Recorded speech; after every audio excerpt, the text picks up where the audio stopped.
Bismillahirrahmanirrahim. Assalamualaikum warahmatullahi wabarakatuh.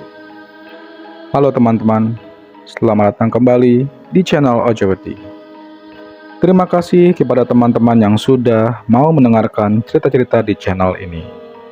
Dan tak lupa juga kami ucapkan terima kasih kepada teman-teman yang telah mensupport channel ini agar makin berkembang dan bisa menghibur khalayak yang lebih ramai. Seperti biasa, jika teman-teman sudah siap, selamat mendengarkan. Siang hari di Jakarta, aku dan beberapa rekan kerjaku memulai obrolan absurd saat tengah beristirahat. Mulai dari hal politik, lalu tiba-tiba menyambung ke hal mistis. Seiring obrolan mistis kita, mendung pun mulai menyelimuti gedung-gedung tinggi. Nampak jelas dari balik kaca. Pertama kalinya aku merasakan pengalaman nyata dengan dunia gaib justru pas pertama kali aku naik gunung. Celetuk Fani tiba-tiba. Semuanya tercengang. Bukan tanpa alasan. Kita baru saja membahas sejarah soal Nyi Roro Kidul dan Raja-Raja Mataram yang cukup bikin merinding. Emang kamu mendaki apa pertama kali? Arjuna, jawab Fani. April 2014. Ke Semeru yuk, ajak Ana pada Fani di sela-sela latihan teater kampus. Good. Weh, kayaknya seru tuh. Sama siapa? Tanya Fani sambil meminum aqua gelas. Ada temanku. Katanya mereka lagi pada nyariin teman buat mendaki. Jelas Ana. Ana adalah teman satu kampus Fani di Malang. Sudah 4 semester mereka berteman. Sebenarnya mereka beda jurusan. Ana di sastra Indonesia, sementara Fani di pendidikan bahasa Mandarin. Komunitas teater di kampus rupanya berhasil membuat mereka cocok satu sama lain.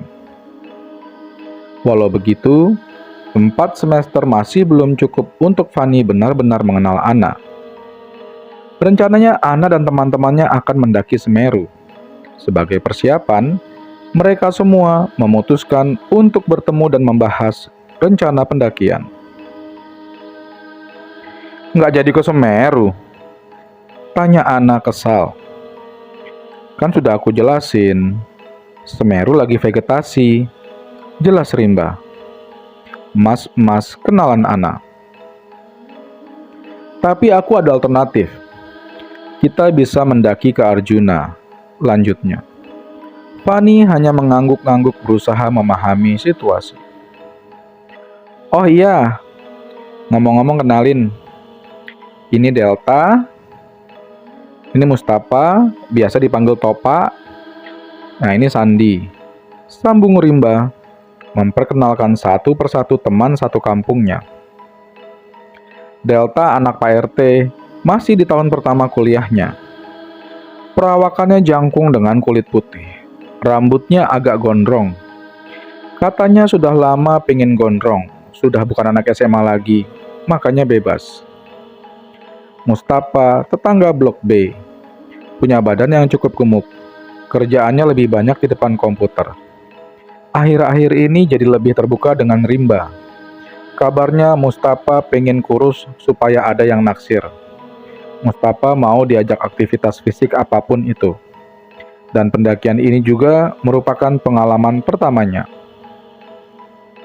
Sandy hanya mas-mas random yang lebih senang nongkrong di pos kamling. Rimba mengajaknya supaya Sandy punya kegiatan selain nongkrong di pos kamling. Sementara Rimba sendiri, mas-mas karyawan bank swasta yang senang mendaki gunung sejak zaman kuliah. Selayaknya mas-mas Mapala, badannya tidak begitu berisi, tapi cukup pekar dan gesit untuk naik turun gunung. Nanti masih ada 10 lagi.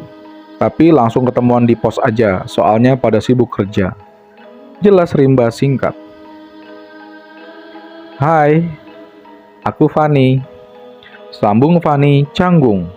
Semuanya yang di ruangan mengangguk ke Fani. Paling bagus kita mendaki tanggal 26 sampai dengan 28 Mei saja. Ada libur tanggal 27 sama 29, jadi aku bisa cuti. Tanggal 29-nya buat istirahat. Jelas Rimba diikuti anggukan kepala yang lainnya. Berhubung Senin 26-nya masih kerja, kita mendaki Arjuna malam saja habis aku pulang kerja. Dan itu pun lebih sepi juga. Kata Rimba enteng, seenteng kalau ngomong makan di warung sederhana aja yuk. Hah? Beneran? Tanya Ana terkejut. Rimba hanya mengangguk. Lagi pula, alasan macam apa biar lebih sepi itu? Malam-malam di gunung mau seramai apa sih? Yakin nggak apa-apa? Nggak ada macan atau apa gitu kalau malam? Timpal Fani. Ndak kok, tenang aja. Jelas Rimba dengan tenang. Di sini Fani pertama kali muncak ya berarti? Tanya Rimba memastikan. Fani pun mengangguk. Si Topa juga baru pertama kali kok. Sandy sama Delta udah beberapa kali muncak sama aku. Nanti yang 10 orang itu juga campur kok. Ada yang pernah muncak, ada yang belum juga. Jadi santai aja. Cukuplah komposisinya. Jelas Rimba meyakinkan. Minggu keempat Mei 2014. Sudah siap semuanya? Baiklah, sebelum mendaki, mari kita berdoa menurut kepercayaan masing-masing. Pimpin Rimba di depan pos awal pendakian. Semua menengadahkan tangan, ada pula yang membuat tanda salib. Kami masuk melalui jalur tretes. Suasana malam itu cukup dingin. Kira-kira saat itu jam 7 malam, kami mulai mendaki. Kita ada ber-14. Supaya lebih enak, kita bagi jadi 2 regu saja. Regu pertama, aku sama 5 orang yang bisa mendaki cepat. Jadi, kalian pas sampai di Lembah Kidang, bisa langsung istirahat. Tenda nanti biar regu 1 saja yang dirikan, jelas Rimba. Regu 2 berarti sisanya. Sama Sandy dan Delta ya. Pelan-pelan saja. Kalau ada keluhan atau nggak kuat, kabarin aja ya. Oke, lanjutnya. Lalu Sandy dan Delta melambaikan tangannya agar keenam anggota regunya bisa melihat. Kita cewek sendiri ya? Tanya Fani pada Ana sambil berbisik. Maksudmu di regu ini atau regu 1? Tanya Ana. Ya semuanya lah, jawab Fani. Oh iya, baru nadar teman kita. Jawab Ana sambil tertawa aneh. Ayo semua, dengarkan, tegur Rimba. Biar semua tahu, dari sini kita akan melewati 3 pos dulu sebelum sampai di Lembah Kidang. Dari sini ke pos Pet Bocor kira-kira setengah jam. Ngerti? Ngerti, jawab rombongan. Dari Pet Bocor ke Kop-Kopan kurang lebih 3 jam. Di sini nanti bisa ambil air dulu. Delta, nanti tolong kasih tahu yang lain ambil airnya di mana ya, perintah Rimba. Siap mas, jawab Delta sigap. Dari Kop-Kopan ke pondok ini butuh waktu 5 jam. Di sini kalian harus hati-hati, nggak usah buru-buru. Medannya makin nanjak. Nanti kalau sudah sampai di sini, kalian bisa istirahat sebentar, oke? Tanya Rimba, dan Rimba memastikan semua mengangguk. Dari pondok ke Lembah Kidang kira-kira butuh waktu 30 menit. Jadi kalau lancar, seharusnya kalian sudah sampai Lembah Kidang sekitar subuh jam 4 atau jam 5-an. Sampai sini paham ya? Tanya Rimba lagi. Paham, jawab semua orang. Buat muncak, nanti kita diskusikan lagi di Lembah Kidang. Jangan bengong. Jangan mikir yang aneh-aneh ya. istighfar dan tetap eling. Tutur rimba. Regu 1 dan regu 2 sebenarnya berangkat dalam timing yang sama. Hanya saja, pengalaman memang menentukan. Pergerakan regu 1 benar-benar cepat. Tentu saja regu 2 harus saling menyesuaikan pergerakan satu sama lain. Delta memimpin di depan, sementara Sandy di paling belakang, memastikan semua aman-aman saja. Tidak ada yang aneh selama perjalanan ke pet bocor. Beberapa orang berusaha mencairkan suasana supaya tidak begitu mencekam di tengah malam yang dingin di kaki Arjuna. Anna dan Fanny terus mengobrol membicarakan kegiatan kampus mereka. Tentu saja pendakian malam ini membuat mereka makin akrab. Dari pet bocor, regu 2 harus memperlambat kecepatannya. Pasalnya, Topa merasa kelelahan. Bana, aku lihat Mas Topa bentar ya. Izin Delta ke barisan belakang. Oh, oke, jawab Anna. Mas Topa baik-baik saja? Samar-samar suara Delta terdengar di belakang. Seru juga ya, daki malam-malam gini, ungkap Fanny dengan nada gembira.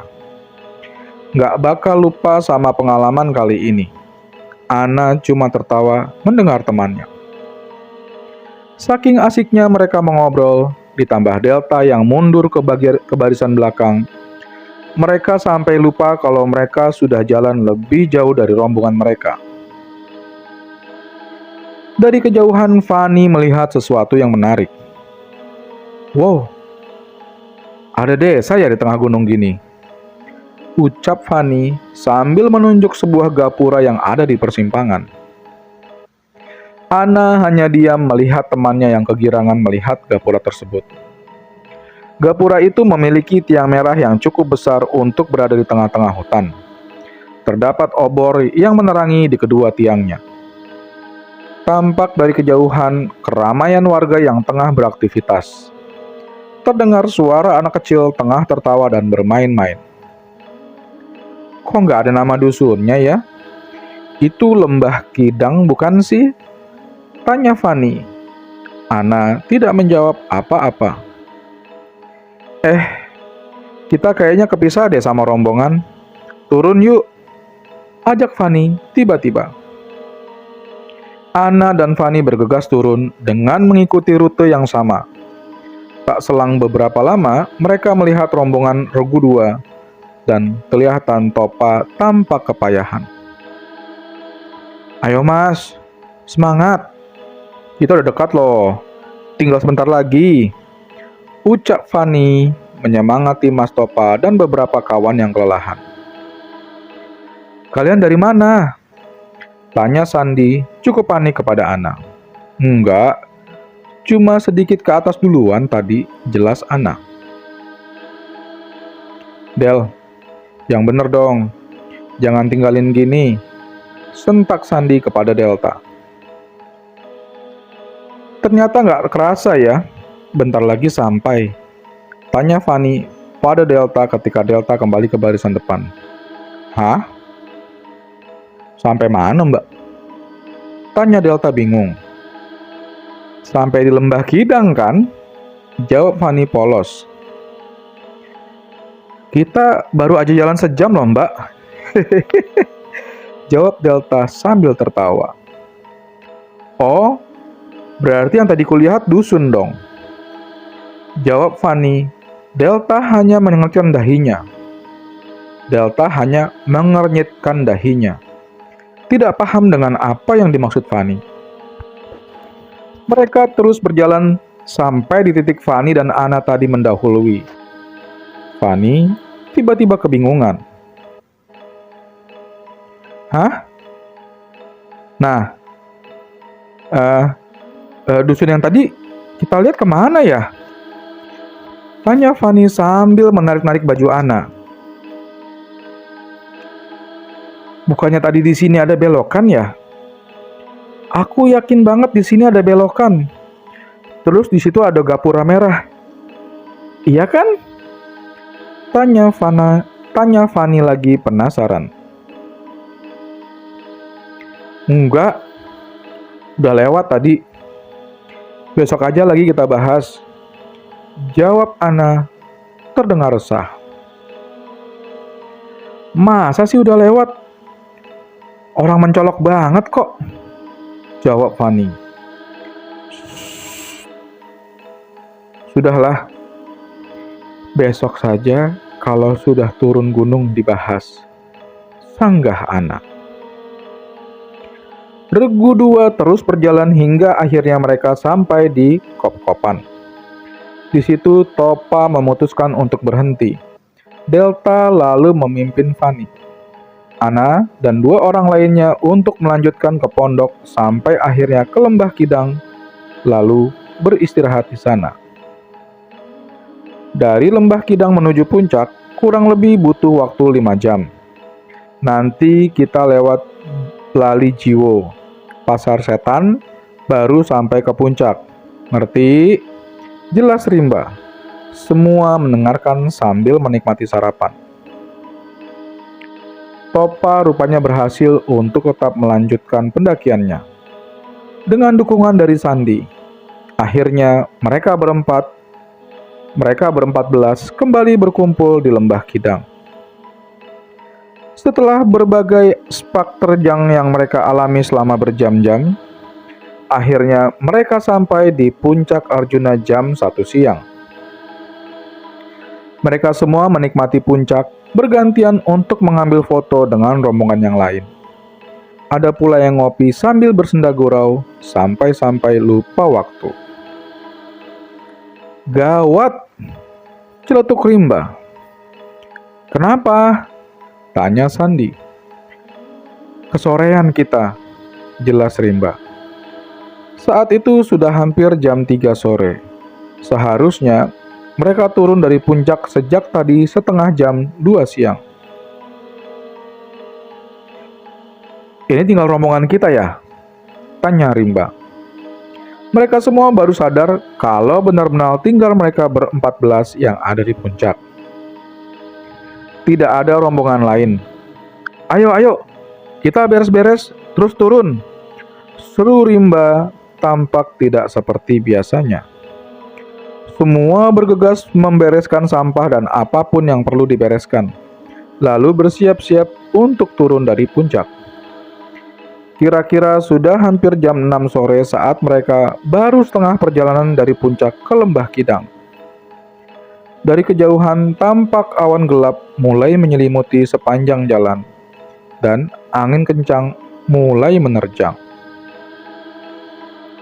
Waduh, kayaknya bakal badai nih. Ucap salah satu dari rombongan yang baru saja kalimat itu selesai diucapkan. Tiba-tiba, hujan deras langsung mengguyur mereka. Semua menepi berusaha mencari tempat yang teduh, walau sebenarnya tidak ada. Siapa yang bawa jas hujan? Tanya Delta. Aku, teriak Fanny, lalu menurunkan carrier-nya. Mulai membukanya. Saat dibuka, Fanny panik. Ia lupa kalau seharusnya jas hujan selalu ada di tumpukan paling atas. Sementara yang saat ini ia lihat adalah peralatan masak dan bahan makanan. Tenang. Satu-satu. Ucap Sandi ketika melihat Fanny panik. Fanny kemudian segera membagi-bagikan jas hujan ke semua orang. Tiba-tiba saja Rimba berkata, "Semuanya, ayo baris." Semua kemudian menuruti Rimba sambil memakai jas hujan. Mulai berhitung, instruksi Rimba. 1, 2, 3, 4, 5, 6, 7, 8, 9, 10, 11, 12, 13, 14. Lalu hening. Rimba kemudian mendekati Fanny. Van, coba bantu aku ya. Sekarang kita ada ber-16 nggak? Tanya Rimba. Fani balik badan lalu berusaha menghitung. 1, 2, 3, 4, 5, 6, 7, 8, 9, 10, 11, 12, 13, 14, 15. Hah? 15? 16? Fani langsung menoleh ke Rimba. Iya mas, kok 16 ya? Tanya Fani bingung. Ia kemudian berusaha menatap Ana. Tapi Ana hanya berdiri diam, tatapannya begitu kosong. Semua orang kemudian menoleh ke belakang. 2 orang yang berada di barisan paling depan tidak terlihat begitu jelas wajahnya. Keduanya menggunakan masker, dengan ponco di kepala mereka.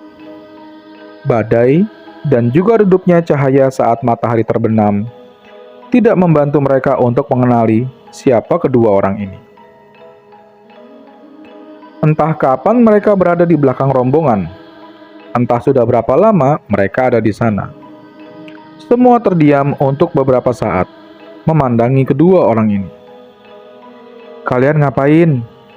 Kenapa nggak jalan? Tanya salah satu dari kedua orang tersebut. Suaranya surau dan tampak marah. Sementara rombongan hanya terdiam. Kami mau pulang. Kalian harus cepat. Kami mau pulang. Mau pulang. Begitu ujarnya berulang-ulang, akhirnya rombongan tersadar. Ayo, cepat, kata mereka sambil membereskan kekacauan sehabis membongkar carrier. Mereka di belakang kita sejak kapan ya? Tanya Rimba memastikan kepada Sandy. Gak tahu. Mungkin regu lain yang memang mau turun. Kita barengin saja. Jawab Sandy berusaha tenang. Rimba mengangguk kemudian kembali ke barisan depan. Fani sendiri memastikan bahwa kedua orang tersebut ikut turun bersama mereka dari titik itu. Sampai tiba-tiba... Ada apa mas? Tanya Delta kepada Rimba. Kok Rimba tampak kebingungan. Ini kok jalannya bercabang ya? Ini pertama kalinya Rimba merasa bingung. Ia yakin sekali kalau jalur turun yang mereka lewati harusnya tidak bercabang.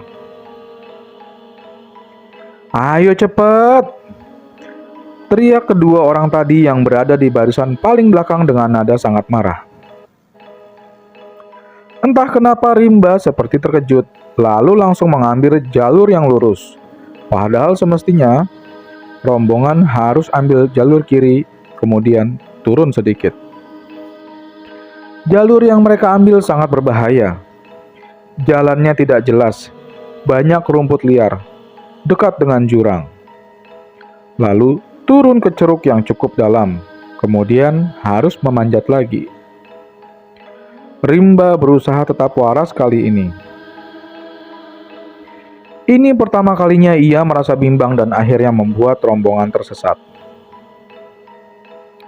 Beruntung akhirnya mereka sampai di lembah Kidang.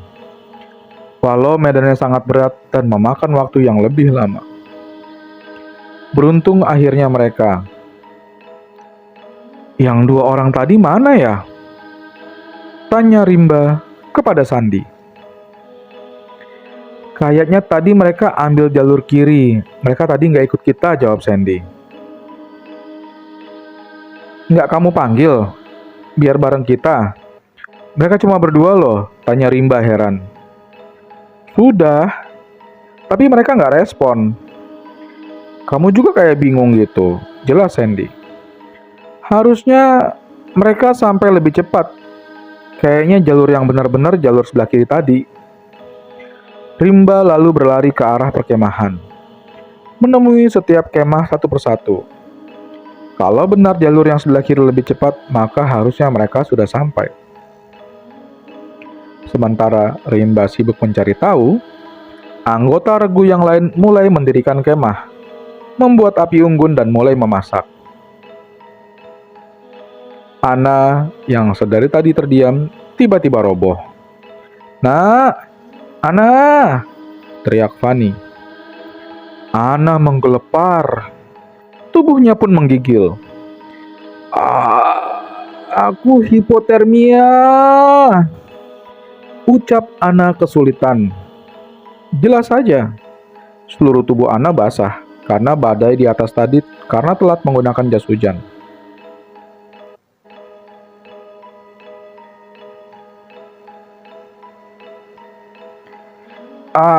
Aku hipotermia," ucap Ana kesulitan. Jelas saja, seluruh tubuh Ana basah karena badai di atas tadi karena telat menggunakan jas hujan. Ditambah lagi, perjalanan yang sulit medannya membuat tubuh kelelahan. Plus, malam tiba, suhu dingin gunung menguasai.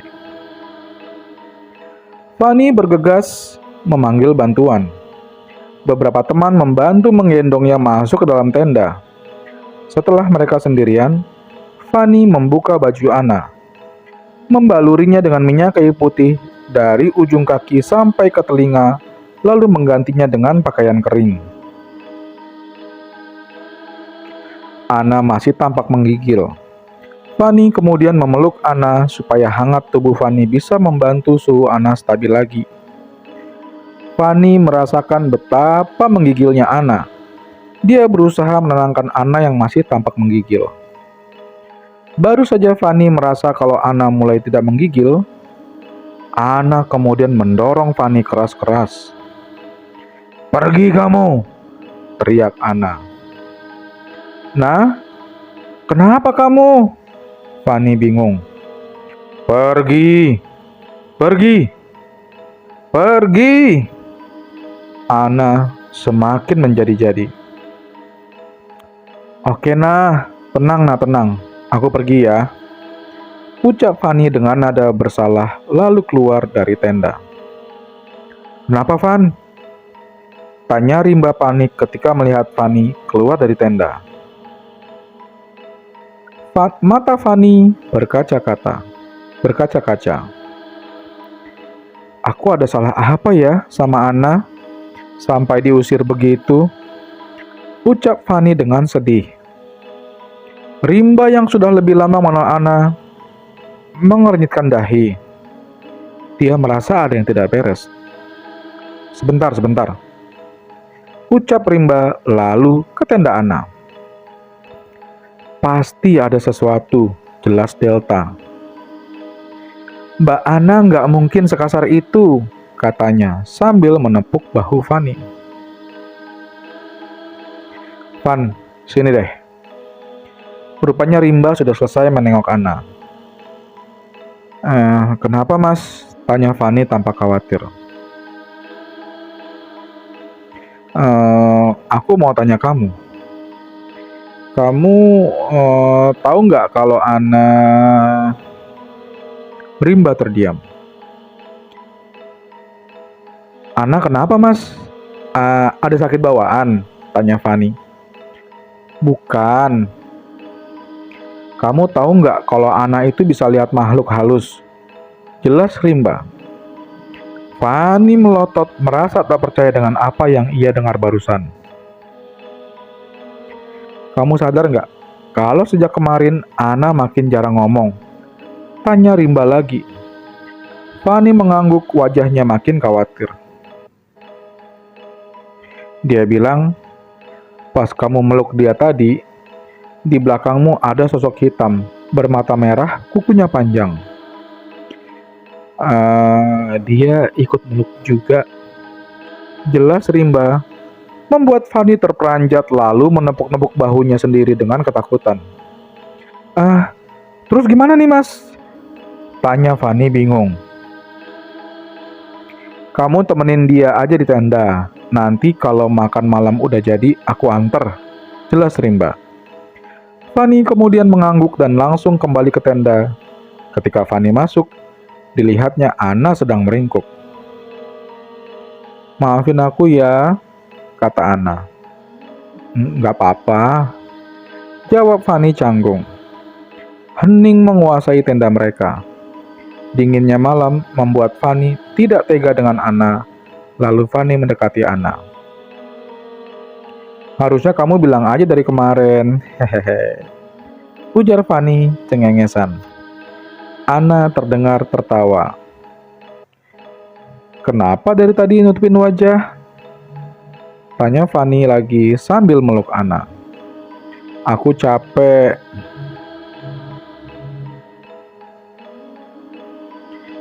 "Aku capek. Aku nggak mau lagi lihat-lihat apapun itu. Apapun yang ada di sini. Sekarang." Jelas Anna dengan suara terpendam oleh dekapan kakinya sendiri. Fanny memahami rasa lelah Anna, kemudian memeluk bahu Anna dan mengelus-ngelusnya agar lebih hangat. "Makan malam siap!" teriak Rimba dari luar tenda. "Bentar ya, aku ambilin makan, nanti aku suapin. Mau ya?" tanya Fanny. Anna mengangguk lemas. Fanny kemudian keluar menghampiri Rimba yang ada dekat api unggun dan baru saja menyiapkan makanan untuk diantar. "Loh, kok kesini? Kan udah aku bilang nanti aku antar," tanya Rimba. "Gak apa-apa mas, gak enak sama mas Rimba. Pasti capek juga." Jelas Fanny kemudian menerima makanan yang diberikan oleh Rimba. "Gimana anak? Aman?" tanya Rimba khawatir. Kontras sekali. Walau Fanny mengalami kejanggalan bersama rombongannya, tapi rombongan lain tampak tidak terpengaruh. Mereka tampak bersenang-senang di tengah api unggun, bernyanyi, menari, ataupun saling bertukar kisah. Di dekat api unggun, Rimba mengobrol dengan Sandi. "Aku udah cari di semua tenda," ujar Rimba. "Terus?" tanya Sandi. "Nggak ada. Ya, dan yang lain pun merasa nggak ada yang ngelihat dua orang yang sama kita tadi. Ataupun merasa kehilangan dua orang dari rombongan atau juga sekedar papasan sama mereka." Jelas Rimba. "Jadi, gimana?" tanya Sandi lagi sambil berusaha menikmati makanannya. "Aku nggak mau menyimpulkan sih," jelas Rimba. "Bro, malam ini kita fokus istirahat aja.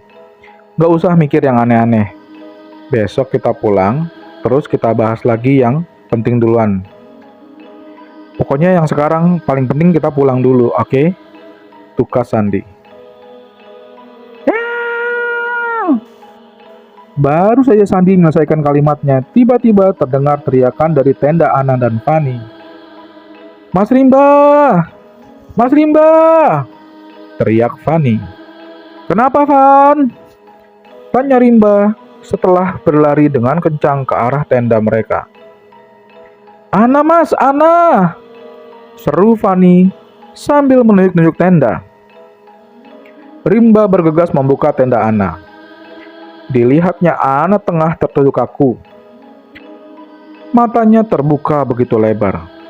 Air mata mengalir deras, namun tak berkedip sama sekali. "Nah, Anna!" teriak Rimba. "Sadar, nah!"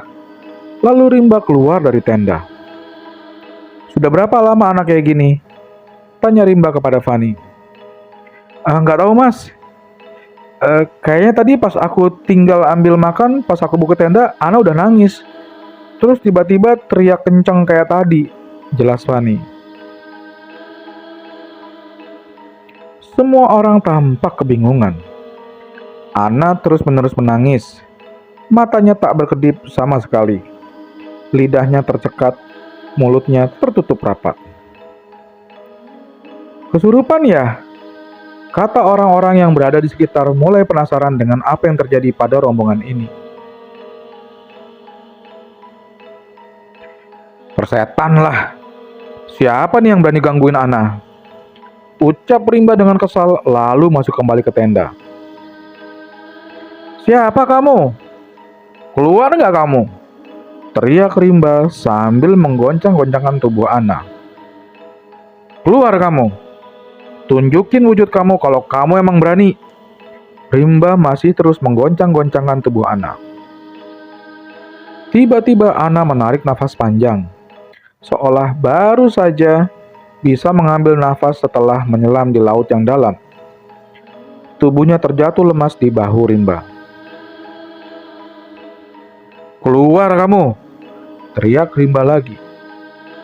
Ana pelan-pelan mengangkat tangannya, lalu menepuk-nepuk Rimba. "Sudah, Mas. Sudah. Aku sudah nggak apa-apa." Ucap Ana dengan nafas tersengal-sengal.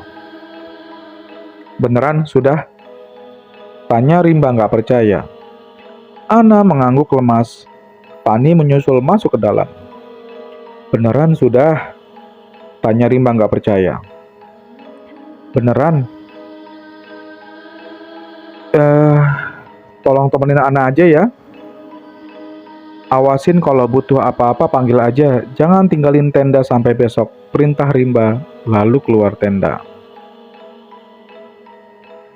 Tak seperti dugaan semua orang, malam itu sangat damai di tenda Ana dan Fanny.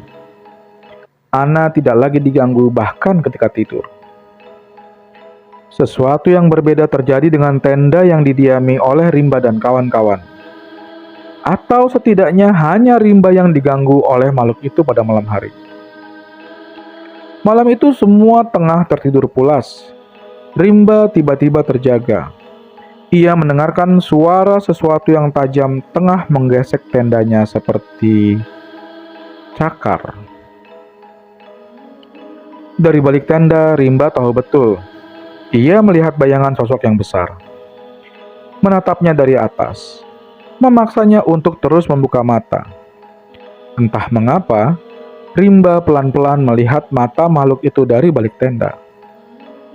Sepasang mata merah yang menyala, penuh dengan ancaman dan amarah, seolah berkata, "Aku di sini seperti permintaanmu."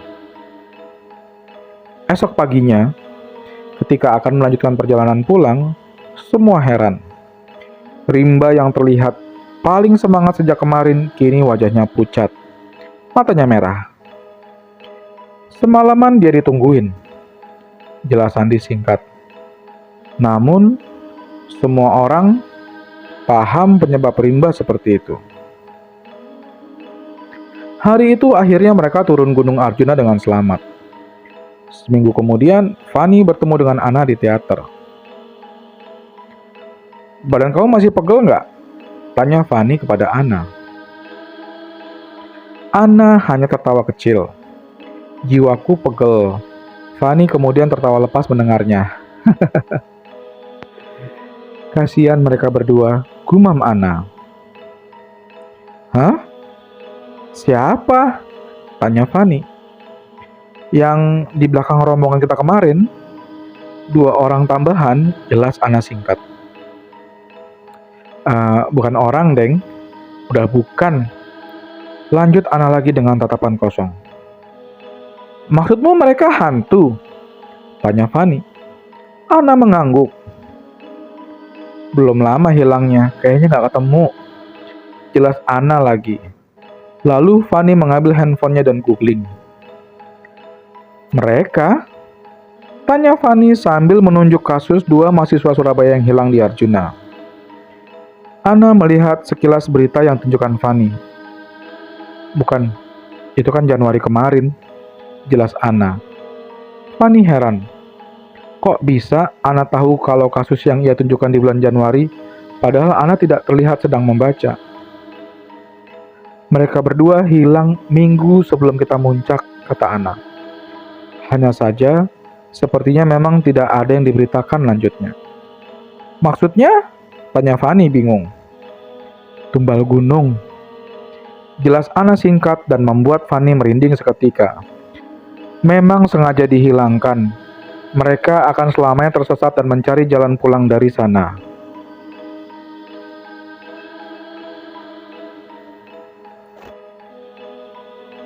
Gapura merah yang kamu lihat kemarin, itu kalau kita masuk selangkah saja, kita nggak akan bisa pulang. tutup Ana, lalu berdiri, membuat Fani makin bergidik ketakutan. "Ayo, beli bakso. Laper nih," ajak Ana membuat Fani lega. Fani mengira Ana akan kesurupan lagi karena dari tadi ia merinding. Terima kasih teman-teman telah mendengarkan cerita-cerita di channel Ojawedi. Akhir kata, wassalamualaikum warahmatullahi wabarakatuh.